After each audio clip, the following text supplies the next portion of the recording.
Everyone, welcome back to my YouTube channel. If you're new here, don't forget to subscribe and hit the bell icon so you never miss update. Let's get start the video without wasting your time. So guys, here's the problem. Safari app cannot loading the page on iPhone, iPad after iOS updated. So how can fix this issue? Simply step by step and follow them. So first of all, open settings on your iPhone and then tap search bar. Now search here Safari app. Click here.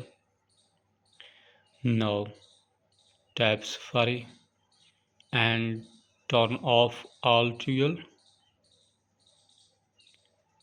few seconds and again tap tool turn on. Back and then tap on default browser app. Now tap here. After that tap on Safari. Back and then scroll down, tap on search engine, tap Google's and back. Scroll down.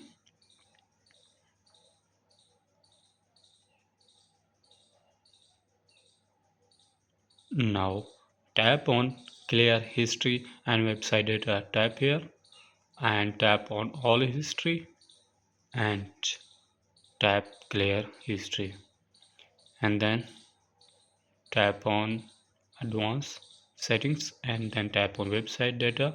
Now check here, so back and then tap on block all cookies to turn on and back home screen.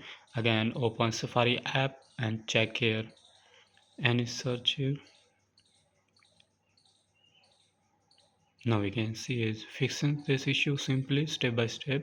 So if you have any problem, tell in the comment, I help you. Please subscribe to my YouTube channel and thanks for watching videos. Thank you.